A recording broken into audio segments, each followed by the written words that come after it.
حزب العدل والهيئه البرلمانيه لحزب العدل قدمت 455 اداه برلمانيه. انا على مستوى الشخصي مقدم 64 طلب احاطه غير الاسئله وغير المقترحات برغبه.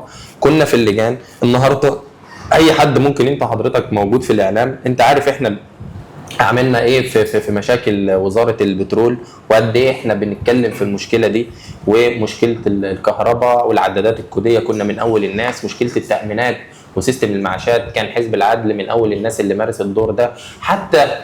حتى في القضايا القضايا اللي بتخص النقابات اشتبكنا، وحضرتك عارف كويس انا كنت النائب تقريبا الوحيد اللي اتكلم على مشكله بدل الصحفيين، بالرغم ان انا مش عضو في نقابه الصحفيين.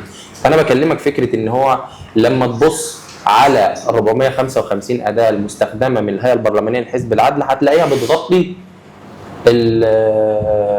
كل المشاكل اللي حضرتك شايفها، احنا شايفينها بتمس الشارع المصري والمواطن المصري. وكنا حتى احنا استخدمنا الاداه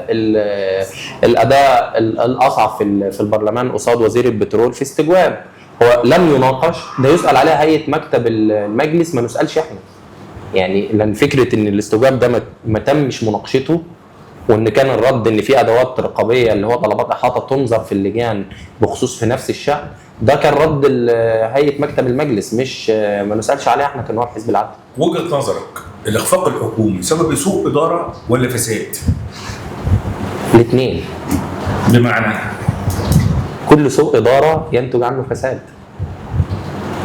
مش الفساد الموجود بشكل مباشر في الادارات الحكوميه وعمليات المناقصات اللي بتتم وعمليات الصرف اللي بتتم، مش دي برضو جزء ده سوء يعني فكره، يعني الطريق الى جهنم مفروش بالنوايا الحسنه. يعني الاصل هو سوء اداره نتج عنه فساد، هل الفساد ده مقصود او غير مقصود ده وضع تاني، ولكن طبيعي طالما في سوء اداره في فساد. طب لماذا ملف الفساد لماذا لا يثار؟ يعني جزء من ادوات النائب ان هو ممكن في جزء الاداره يتكلم عن اخفاقات اداريه، استجوابات خاصه بالفساد. ما احنا قدمنا حتى هذه الاستجوابات لو لم تناقش داخل البرلمان قد تجد طريقها للاعلام. بالمناسبه يعني في كان في طلب احاطه شهير، فكره اللي هو بتاع تضارب المصالح. انا بشوف تضارب المصالح ده فساد مثلا. طب اكيد. فتقدمت بالفعل بطلب احاطه بخصوص تضارب المصالح بتاع اللي كان حصل، فكره القرار اللي طلع للسيد مساعد رئيس مجلس الوزراء دكتور هاشم السيد، فكره انه مفروض ان هو يكون متفرغا، وهو ان هو كان موجود في عضو مجلس اداره في بعض الشركات او رئيس مجلس اداره، وما كانش متفرغ بشكل كامل، واتناقش في اللجنه الاقتصاديه واتخذت توصيه، وبناء على التوصيه دي هو اختار ان هو يستقيل من الشركات ويكمل في منصبه الحكومي بناء على القرار اللي طلع. يعني انتوا ليه ما استخدمتوش استجوابات؟ دي اداه تم استخدام استجواب مره واحده ولم تستخدموها مره اخرى.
احنا رفضنا برنامج الحكومه بالفعل، انما اغلبيه المجلس هي وافقت على برنامج الحكومه، لكن حزب العدل وبعض الاحزاب والمستقلين المعارضين رفضوا، ولكن كانت الاغلبيه هي اللي وافقت على برنامج الحكومه، مش حزب العدل اللي وافق على برنامج الحكومه.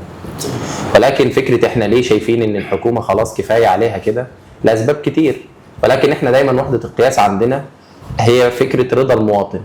لو حضرتك راضي انا تمام، يعني ممكن تعرفني واقول لك يلا بينا نكمل مع الحكومه دي، ولكن قطعا مفيش حد ممكن تنزل تساله في الشارع انت راضي. احنا دلوقتي انا ممكن ادخل معاك في تحدي، من كل 100 هيبقى 101 رافضين. فهي الحكومه خلاص استنفذت رصيدها وهي بالماينس خلاص مع الشارع. فلازم نشوف حكومه جديده بمسؤوليات جديده تكون فعلا حاطه مصلحه المواطن قدامها، مش الاستسهال وان هي تشيل المواطن ضريبه اخفاقها، يعني اخفاقها في الاداره بتشيل المواطن. احنا النهارده لما بيبقى في عجز في اي حاجه، اول حاجه بنفكر فيها ازاي هنزود ايه في الاسعار على المواطن عشان خاطر نلحق المشكله اللي عندنا هي ايه. النهارده احنا الحكومه دي هي اللي بتلزم نفسها. احنا شايفين مثلا على سبيل المثال سيستم معاشات 1/8 ده كان في اللجنه رئيس الهيئه القوميه للتامينات قال ادوني لحد 15/7. احنا اللي قلنا له في اللجنه واحنا مقدمين طلبات الاحاطه لا خد له لحد 1/8. بس لو ما حصلش 1/8 والمشكله ما اتحلتش، هل ده مش اخفاق كبير؟ هو اللي ادى نفسه وقت. احنا النهارده عندنا مشكله في السيستم لناس ادت وافنت عمرها في البلد ده وما سابتش البلد وما راحتش اماكن تاني، بالرغم ان في ناس كتير قوي حتى الناس اللي موجوده بره مصر كانت بتدفع تامينات. بيرجع كل اول ما يرجع من بره ولا حاجه بيدفعها بيسدد اللي عليه للبلد دي. هل الحكومه دي سددت اللي عليها للمواطن؟ ما حصلش. فعشان كده احنا عايزينها تمشي.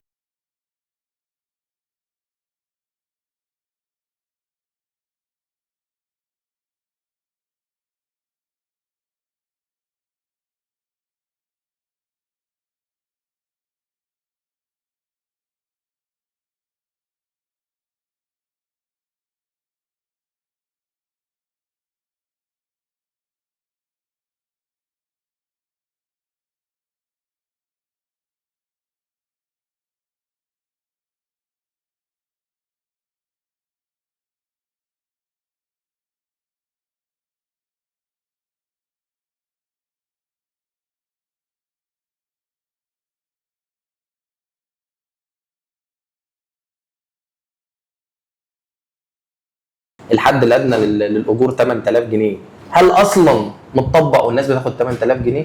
لا. القطاع الحكومي القطاع الحكومي بيستقطع منك قد ايه تامينات وبيستقطع منك قد ايه ضرايب. اللي بتاخدهم في ايدك كام؟ اللي بياخده في الاخر حتى موظف الحكومه ده بياخد في ايده كام؟ تقريبا 5500 او 6000 جنيه. النهارده اقل فاتوره كهرباء كام؟ 1000 جنيه. هياكل ويشرب بكام؟ النهارده الفرد عشان ياكل ويشرب يعني يفطر ويتعشى، بس مش هقول لك يفطر ويتغدى ويتعشى زي زمان، اقل حاجه الفرد بيكلف له 100 جنيه، يعني 3000 جنيه في الشهر اكل وشرب بس. ده لو هياكل سندوتشين فول وطعميه ويتغدى اي اكل بسيط، مش هقول لك هيدخل القيمه الغذائيه الكامله. النهارده البنزين بكام؟ العمله والتدهور اللي حصل فيها، هو انا السبب ولا المواطن السبب ولا سياسات الحكومه؟ بس نتكلم بصراحه، هل هي الحكومه اللي مسؤوله عن ده لوحدها؟ طبعا الحكومه، امال مين؟ يعني مع حكومه مصطفى مدبولي، هل هي انت شايف ان الحكومه وضعها السياسي ووضعها في اتخاذ القرار هي صاحبه القرار؟ قطعا. ولا رئيس التوجيهات؟ يا فندم توجيهات من مين؟ مين اللي بيحط التوجيهات دي؟ مش السيد دوله الرئيس، رئيس الحكومه اللي هو مصطفى مدبولي. حتى المشاريع اللي بتطلع ويقول لك، يعني حتى المشروع بتاع العاصمه الجديده ولا القاهره الفاطميه ده كان مشروع الدكتوراه بتاع مصطفى مدبولي، مش بتاع حد تاني. يعني هو جاي بيحقق احلامه اللي كان بيتكلم عنها وهو بيحضر الدكتوراه. هو انا يعني انت شايف ان مصطفى مدبولي جاي يحقق احلامه علينا؟ اه طبعا، ويا ريته حققها. يعني في الاخر بندفع الشعب المصري بيدفع فاتوره اخفاق حكومه دكتور مصطفى مدبولي الاولى والثانيه والثالثه.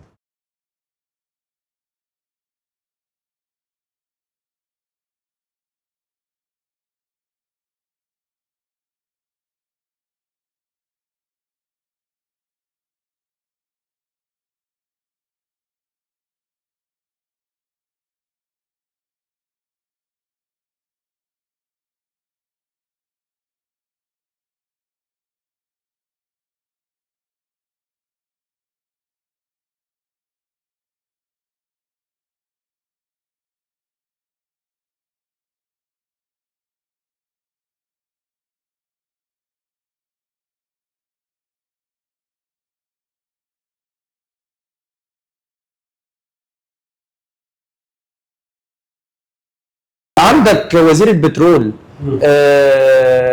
قطعا في عندنا مشكله في قطاع الطاقه.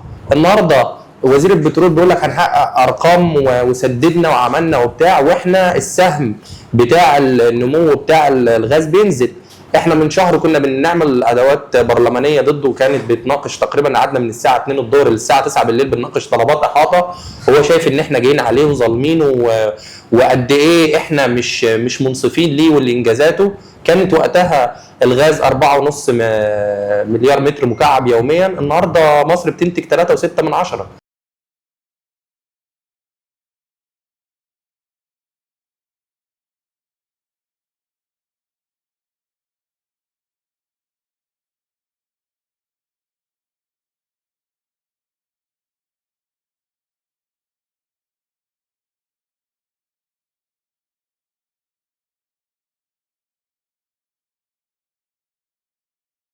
حزب العدل والهيئه البرلمانيه لحزب العدل قدمت 455 اداه برلمانيه. انا على مستوى الشخصي مقدم 64 طلب احاطه، غير الاسئله وغير المقترحات برغبه. كنا في اللجان النهارده، اي حد ممكن، انت حضرتك موجود في الاعلام، انت عارف احنا عملنا ايه في مشاكل وزاره البترول، وقد ايه احنا بنتكلم في المشكله دي، ومشكله الكهرباء والعدادات الكوديه كنا من اول الناس، مشكله التامينات وسيستم المعاشات كان حزب العدل من اول الناس اللي مارس الدور ده. حتى في القضايا اللي بتخص النقابات اشتبكنا، وحضرتك عارف كويس انا كنت النائب تقريبا الوحيد اللي اتكلم على مشكله بدل الصحفيين، بالرغم ان انا مش عضو في نقابه الصحفيين. فانا بكلمك فكره ان هو لما تبص على 455 اداه المستخدمه من الهيئه البرلمانيه لحزب العدل هتلاقيها بتغطي كل المشاكل اللي حضرتك شايفها، احنا شايفينها بتمس الشارع المصري والمواطن المصري.